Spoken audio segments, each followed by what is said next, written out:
He got a $300 ticket for going 6 miles per hour over the limit. Not 20. Not reckless, just 6.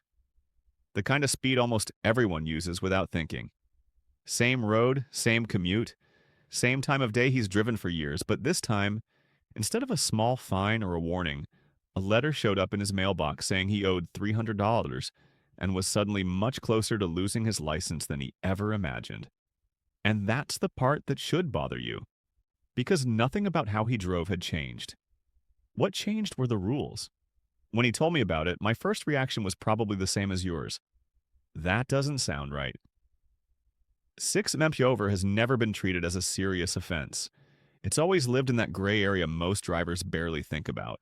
But in 2026, that assumption can cost you hundreds of dollars, trigger big insurance hikes, and push you dangerously close to a suspension after just 1 or 2 normal mistakes.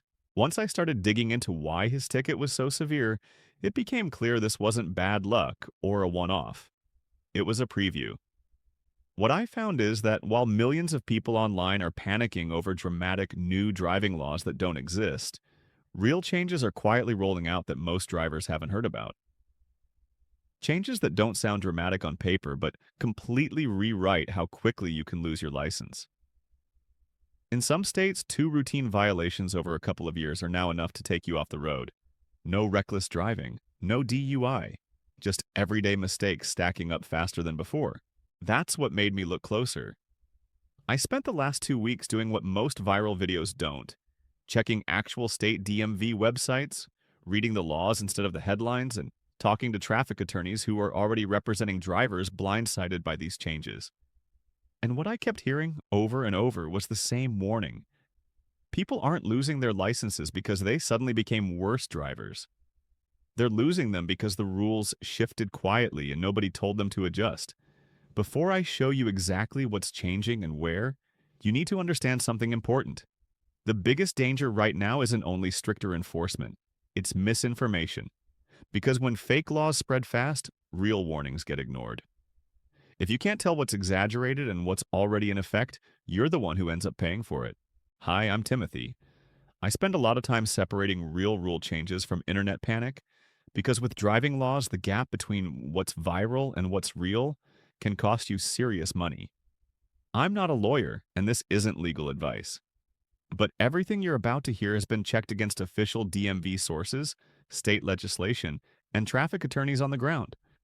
I'm telling you that up front because once you see what's actually changing, you'll understand why so many drivers are getting caught off guard.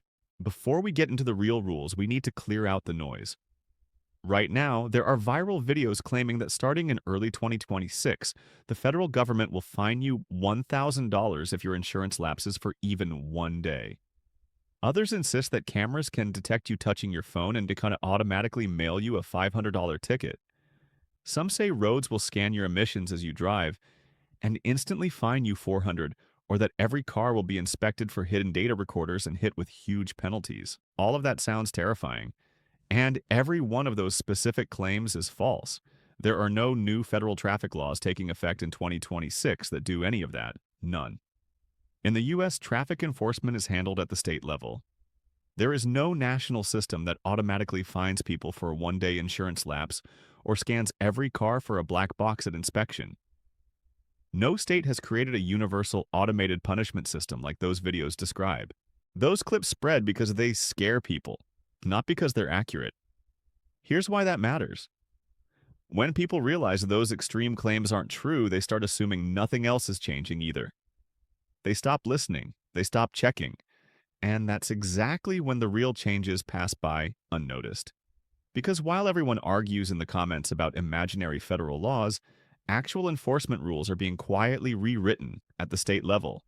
They don't sound dramatic. A point value changed here, a time window extended there, a no-point violation now carrying points. But together they completely change how quickly your record can go from clean to suspension level. That's where the danger is. The real changes aren't about one giant fine that scares you into paying attention. They're about small adjustments that add up. One extra point, a slightly longer look-back period, a higher point value for something that used to be minor. None of it feels urgent in the moment, until suddenly the math doesn't work in your favor. If this already feels different from the usual scare videos, that's on purpose. Stay with me, because this is where it stops being abstract, especially if you drive in New York or anywhere near it. A few days ago, a traffic attorney in Buffalo told me about a client who lost her license after just 2 tickets. That alone should make you stop and think. 2 tickets. Not over 10 years. Not for dangerous stunts. One was a speeding ticket while driving her kids to school. The other was for holding her phone at a red light 2 months later. That was all it took. Her license was suspended for 60 days. She works as a home health aide. No license means she can't visit patients. No visits mean no income. When she asked how this could happen, the answer stunned her. The rules had changed and nobody warned her. If you live in New York or even drive there occasionally, you can't afford to ignore this. Starting in 2026, New York is implementing one of its biggest driver point system changes in more than a decade. At a glance, it doesn't look dramatic. But when you see how it plays out, it completely changes how fast you can hit a suspension. Until now, drivers face suspension after earning 11 points within 18 months. That's been the standard for years. In 2026, that threshold is dropping to 10 points and the time window is stretching to 24 months. One less point might not sound like much, but that extra 6 months is where the real impact lies. Points stay on your record longer, which means violations that used to age out before causing trouble now stick around long enough to combine with newer ones. At the same time, New York is raising the point values on some very common violations. Offenses that used to be 3 points are going up to 4. Some tickets that didn't add any points before now do. This is how people get blindsided. Their driving didn't suddenly get more dangerous. The math got stricter. Here's exactly what that looks like. Under the old system, a ticket for going 6 MPH over the limit would typically add 3 points. Using your phone while driving would add 5. Together, that's 8 points. Annoying and expensive, but still 3 points short of suspension. You'd be irritated, promise yourself to be more careful, and move on. Under the new system, that same 6 MPH over ticket is now 4 points. The phone offense is 6. 4 plus 6 equals 10. That's it. 2 tickets. 2 everyday mistakes, spread across as much as 2 years, and your license is suspended. No accidents, no DUIs, no racing, just 2 violations you might have once brushed off. This isn't theoretical. The New York DMV has already confirmed these changes. Traffic lawyers are already dealing with drivers who are far closer to the edge than they realize. And the most unsettling part is that most of these people thought they were well within the normal range until the suspension notice arrived. And it isn't only speeding and phones. That's where it starts. It really gets dangerous when you realize that violations which used to feel like minor annoyances now carry points that can push you over the limit. A broken tail light, which for years was often a fix-it warning, now adds a point to your record. An illegal U-turn, something many people do reflexively, carries 2 points. Blocking an intersection or obstructing traffic can add 2 more. Failing to move over for an emergency vehicle once 2 points is now 3. None of those feels like a license-ending mistake by itself. Under the new rules, they don't have to be. Imagine this chain. You're driving at night with a taillight out and don't realize it. You're stopped and get a ticket. 1 point. A few months later, you pull an illegal U-turn after missing a turn. 2 more. Now you're at 3 points and you've barely thought about it. 6 months later, you're clocked at 8 mph over the limit on the highway. 4 points. You're at 7, still under 10, still feeling relatively safe. Then one afternoon, you're at a red light. Pick up your phone for a few seconds to change music or glance at directions. An officer sees it. 6 points. Now you're at 13. Your license is suspended. 4 tickets across more than a year. None of them extreme. But together, they take your license, and the financial consequences start long before suspension. Insurance companies track your violations and point totals constantly. They don't wait for the DMV to act. An insurance agent I spoke with said she's already seeing customers at 6 or 7 points being hit with premium hikes of $600, $800, $1,000 a year.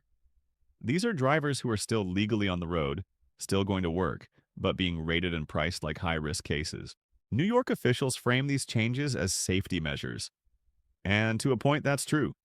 They'll cite data showing over 180,000 speeding tickets issued in a single year and hundreds of traffic deaths despite years of awareness campaigns.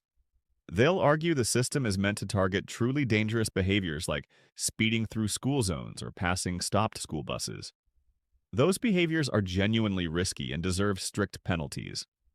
The problem is that the new math doesn't distinguish between a chronic reckless driver and someone who made several ordinary mistakes during a stressful couple of years. 10 points is 10 points. Once you're there, your history and intentions don't change the outcome. There is one small safety valve left in New York, and if you already have points, you should know about it before the new rules are fully baked in. The defensive driving course. A lot of drivers assume those courses stop mattering. In New York, they still do. Completing an approved defensive driving class can reduce up to 4 points from your total. That doesn't wipe your record clean, but in this new system, 4 points can be the difference between safety and suspension. If you're sitting at 5, 6, or 7 points, those 4 points are your cushion. Under the revised rules, waiting to take the course until after your next ticket may be too late. Taking it now, before you're forced to, is simple risk management. What's happening in New York is just one part of a bigger pattern. Even if you've never driven there, you should pay attention because it shows how quiet changes can make a big impact. Now let's shift to California, where a lot of misinformation has been concentrated. You've probably seen breathless claims about 10 new 2026 laws that will destroy drivers financially. I went through every driving-related law California has scheduled for 2026, line by line. There are genuine changes, but they're targeted and much more specific than those videos suggest. One major area is school zones. California is allowing cities to lower school zone speed limits from 25 to 21 MPH, and over time, many school areas will standardize at that lower speed once signs are updated. It won't happen overnight in every city, but it's underway. Enforcement is serious because the numbers are clear. Even a small increase in speed significantly raises the risk of a child being killed if a collision occurs. Cameras are part of this enforcement in some districts. Not everywhere, but enough that you shouldn't assume you'll see an officer before being ticketed. Another area is e-bike safety. After a spike in accidents and several fires caused by cheap lithium-ion batteries, new rules require riders to have a red rear reflector or flashing red light at all times and tighten safety standards for batteries. These are real rules. They're not giant surprise fines targeting ordinary car drivers. They're safety regulations responding to specific problems.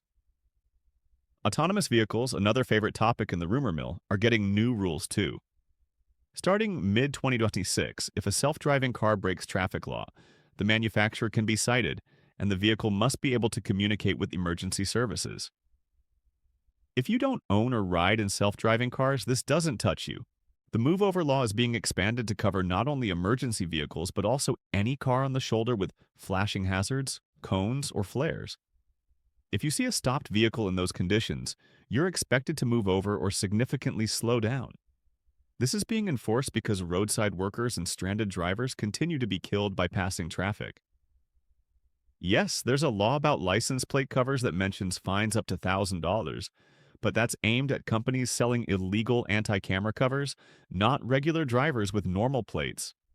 DUI-related ignition interlock rules are being extended, but they only apply to people already convicted of DUI.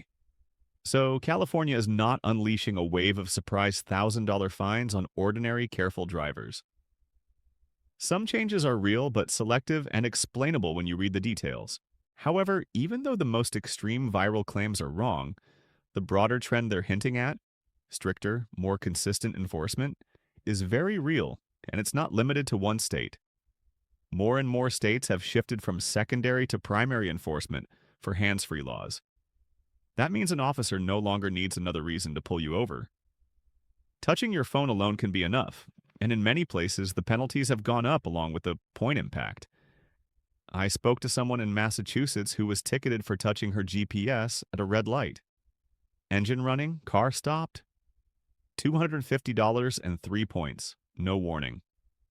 When she questioned it, she was told primary enforcement had already been in place, and it was her responsibility to know. On top of that, automated enforcement, Camera tickets for speeding and red lights is expanding bit by bit. In some states, those tickets now behave like moving violations. They carry points and affect your insurance. You might never speak to an officer or even realize where the camera was. A friend in Arizona received 3 camera speeding tickets in school zones over 2 months, 9 points and about $900 in fines. His insurance jumped by about $100 a month almost immediately. He'd been driving that route for 3 years and had no idea cameras had been installed. This is the new reality. Enforcement doesn't have to feel dramatic or personal to have serious consequences. A device records, a system processes, and penalties follow. To be clear, many of these laws have legitimate safety goals. Fewer distracted drivers, slower speeds around schools, better protection for people on the side of the road. Those are good outcomes. What's changed is the tolerance for small violations. The little habits that used to slide by without notice are now being noticed. The way to live with this isn't to be terrified, it's to adjust. If you live in New York, log into your DMV account and see how many points you have. If you're already partway up the scale, consider a defensive driving course before the new rules fully lock in. Treat 10 points as a hard ceiling you do not want to test. If you live in California, start actually obeying school zone signs, especially where limits have been lowered. If you ride an e-bike, make sure you've met the visibility and battery requirements, and stop handling your phone in the car unless you're fully parked.